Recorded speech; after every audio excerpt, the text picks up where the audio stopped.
Hello, I'm Brian, and I am the Theoretical Gamer. Okay, this is a review episode where I'm going to review a game I like. And it's an old school game. This came out around 1990 or so. And it's hard to find. In fact, I almost didn't do this video because of... it's a game called Nightlife. It was put out around 1990 or so by Stellar Games, and it was basically World of Darkness before World of Darkness was even a thing. It was basically, you are the monsters and you are living in the shadows of the modern world. But World of Darkness is, the theme of it was always, I am a monster. Woe is me. I must police myself to keep from descending completely into monsterdom. Whereas Nightlife, the attitude is, I am a monster. Fuck yeah. Which, let's be honest, most players are going to play it that way anyway. I almost didn't do this video, like I said, because I would like to be able to tell you where to buy this game, and I cannot. The only thing I can say is find it somewhere to pirate it, and that's a big can of worms right there. If it was available for purchase somewhere, I would tell you to go to that place and purchase it. My views on piracy are, if you can buy it, then buy it. Especially, if you think you're going to use it, if you think that you're going to actually make use of it, then, it comes from me, I guess, being an American, growing up in a capitalist world. I like the feeling of having paid for something and knowing that I own it. I like that feeling. But up until recently, Nightlife was published. It was originally created by Stellar Games, and it was published through a company called TriTac Games, which is best known for a game called Fringeworthy. But I recently went to their site, and they no longer have Nightlife there. And I don't know what happened. I don't know if they just lost the license somehow, if some kind of deal fell apart and they are no longer. And it's not that they ran out of copies, because they were selling it as PDFs. So we know that. So if you can find it in a used shop somewhere, pick it up. Now, I like this game, and I'm going to talk about it, but I am a bit critical of some aspects of it. Some aspects are just shake your head like, what? And some aspects are kind of cool, and some aspects are just weird. But let's go. You basically, it all comes down to, it's not like the World of Darkness where it's all broken up into separate games. You have all these different types of monsters living together and trying to survive. And the people who wrote the game, it was 1990, and it was cool to differentiate yourself by spelling things with a Y. So you have vampires, vampyres. And the cool thing is it was before they got all deconstructionist with vampires. So you got the vampires, they got this whole laundry list of weaknesses. It's amazing.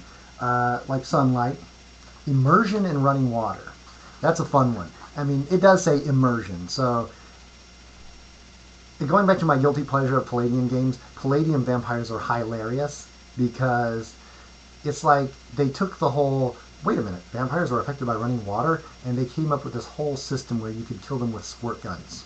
No. This game says immersion. Immersion is what I'm going to go with. They're vulnerable to garlic, fire, holy relics, and wood. They're repulsed by holy relics and garlic. And every night they must sleep for 8 hours on a bed of earth from the consecrated ground of the cemetery that they were originally buried in. This is an interesting thing, because it means in the modern day more vampires aren't being created because, they just cremate people more and more often, So vampires are on the way out. All you Twilight haters are going to love that. You got werewolves. Werewolves are basically, you can change into a wolf or a lycanthrope form, and if you get angry, you have to roll to see if you Hulk out. Then you've got next is ghosts. Ghosts are the interesting ones. They're the hardest to kill permanently. They're naturally intangible, but they can become corporeal for a number of minutes a day. So they're kind of the most powerless in some ways, but they're also the hardest to get rid of. They are tied to an object that they have to kind of go be near 8 hours a day. It's like from their former lives. So they can be gotten rid of by getting rid of that object, or they can desperately try to reattach themselves to a different object if it's destroyed. Daemons. Daemons, or I think it's demons or daemons, Daemons, are basically winged, horned guys who drain people's life force, and they're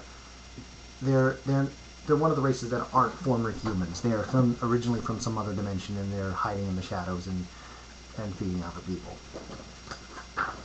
The wights, they are basically look like walking corpses. They're probably the most physically strong and tough and fast of all.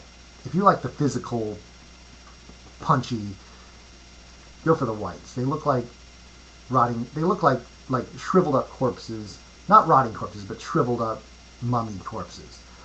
And they feed off people by draining their youth. And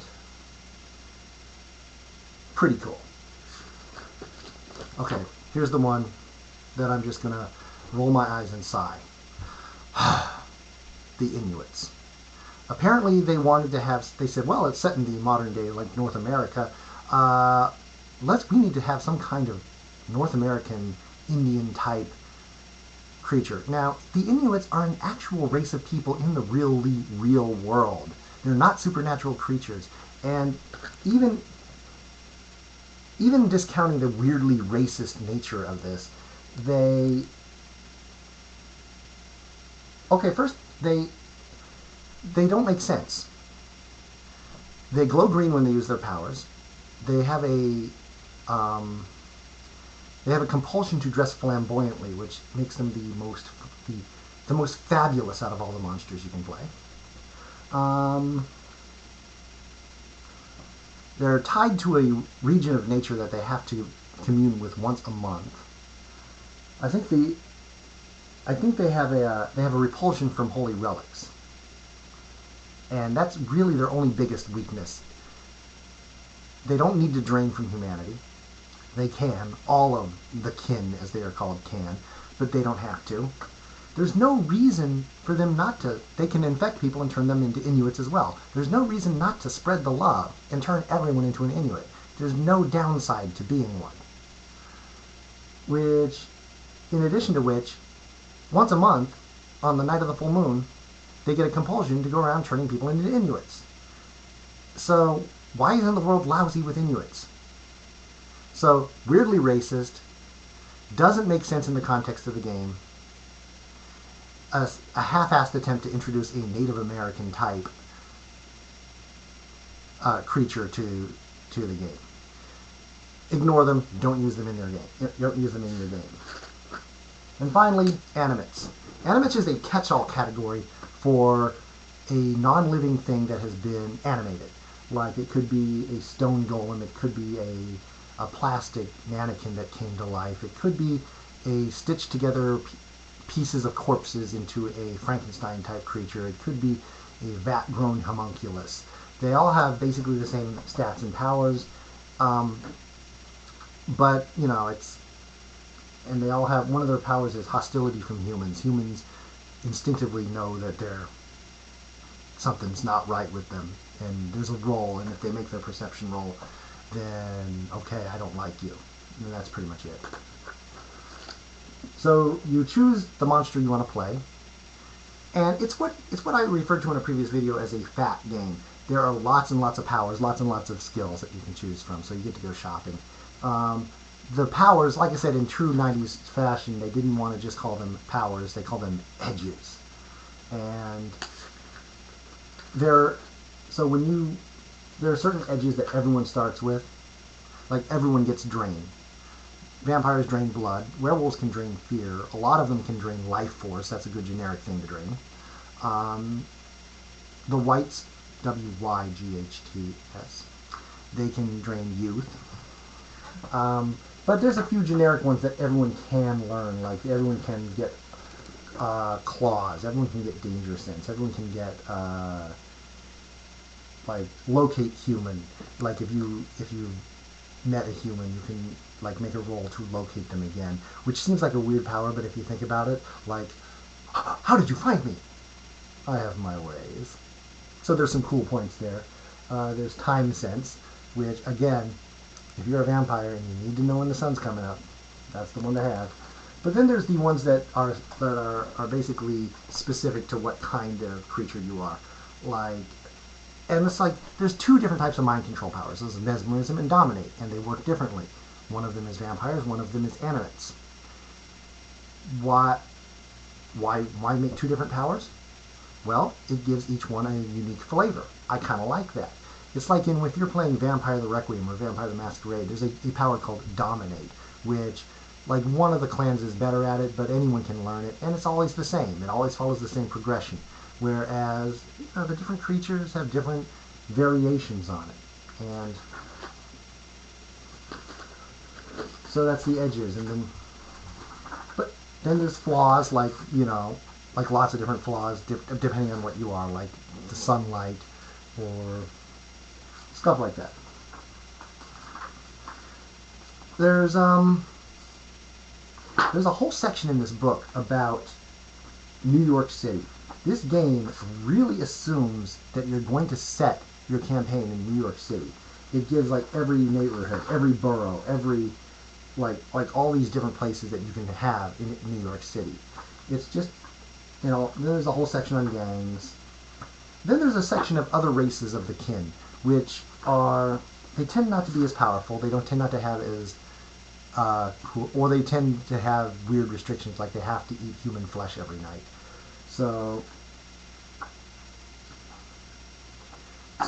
But some of them are cool and they are playable.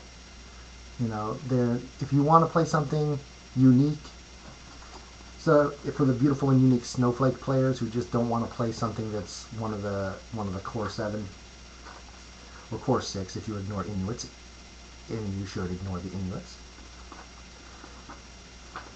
Now, one interesting aspect of it that is weird is the experience section, how your character improves. At the end of each adventure, you get to roll, you choose 5 skills, roll a d10, and those skills go up. Everything else, and that's really the only thing.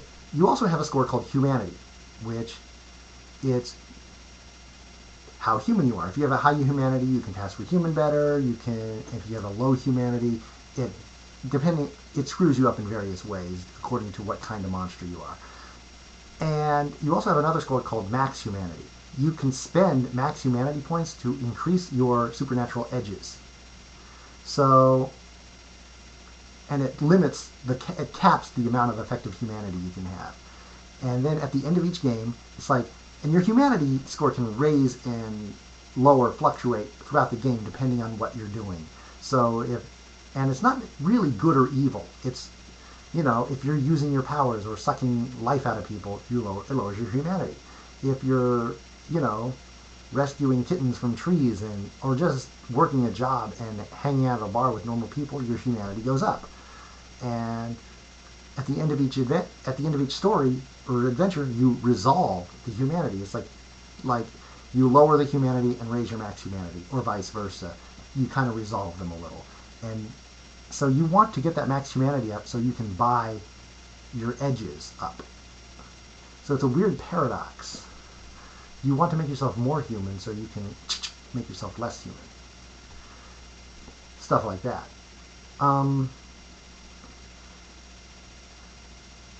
And then once you have a skill, you have a basic stat called luck.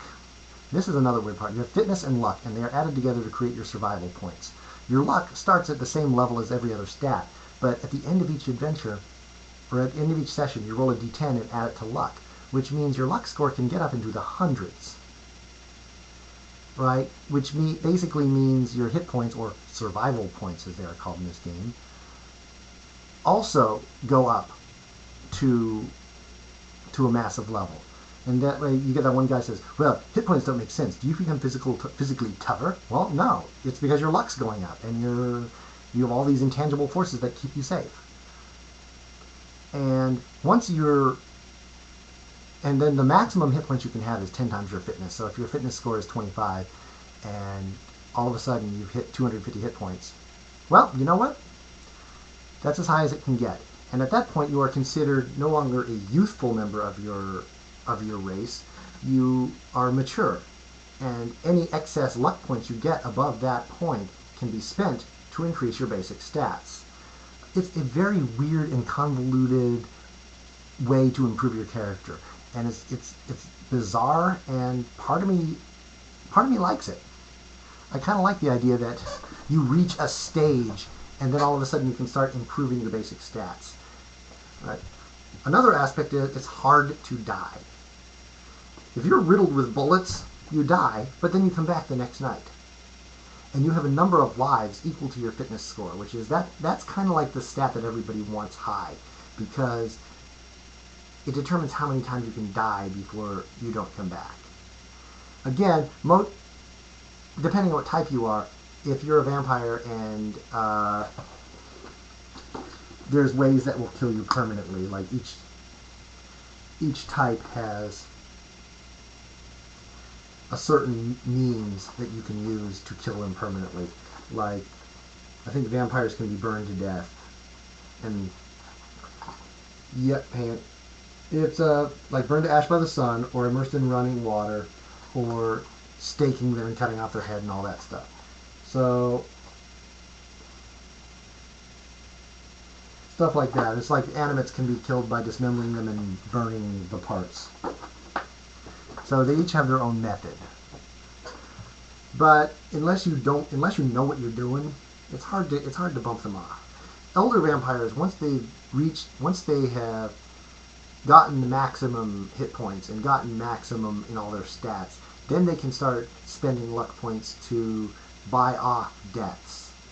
So like I've died, I only have 5 deaths left. Well, I'm buying one of them off. I got 6 deaths left now. So it's, like I said, a very bizarre and convoluted way of improving your character, which I kind of like. It's like you're waiting to hit that next stage, and it'll take forever because you gotta play it for a while before you reach that next stage. But then I'm not going to go into too much on the supplements, but there's one supplement called the magic supplement, where it introduces a new type of kin called the sorcerer, which is basically kind of like a half human, half kin. They don't start with any edges, except drain. All kin can drain. Mages can drain. Sorcerers can drain life force. If you're a sorcerer, you drain life force, because magic has changed you to the point where you're immortal, and you can die over and over. But just like the standard. But you don't start with any edges, and you don't start with any spells. So it's kind of like first level D&D, but a little bit worse. And they have it's again, bizarre way of doing it. They say you can research your own spells. All you need is massively high skills in a lot of different areas, and an occult library worth millions of dollars filled with rare texts that you probably won't be able to get. So how do you get spells? You buy them from people who do have all those things. And so it's like, if you're a sorcerer, your job is to make money and buy spells. But, oh God, they got spells. There's the spell that makes your eyes explode. There's the spell that reverses gravity and sends you flying into orbit, which is yes, I will come. You kill me, and I will simply come back tomorrow, and send him flying into space. He's not going to bother you anymore.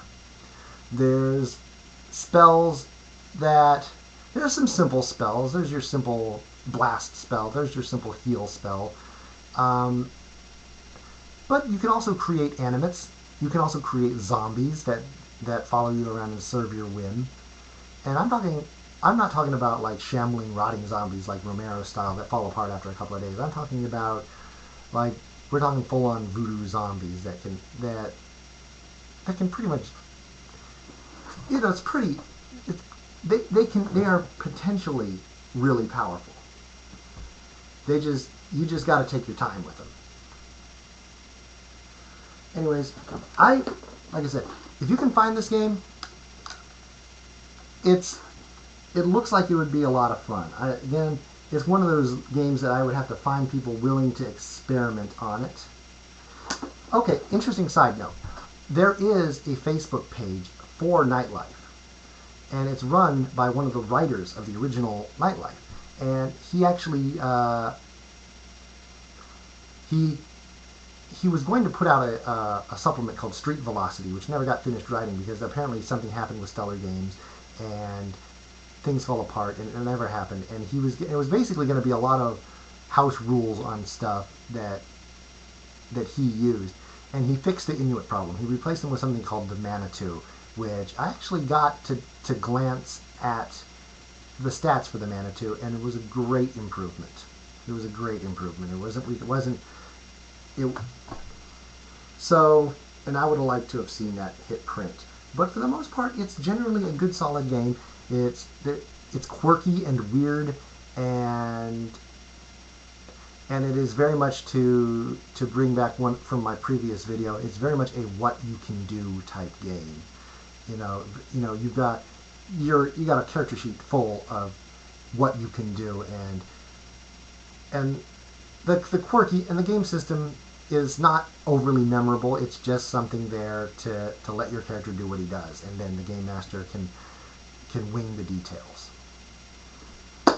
Anyways, that's Nightlife. If you have any comments or any other questions about it, things that I might have missed, let me know and I will be happy to talk about it. Until next time.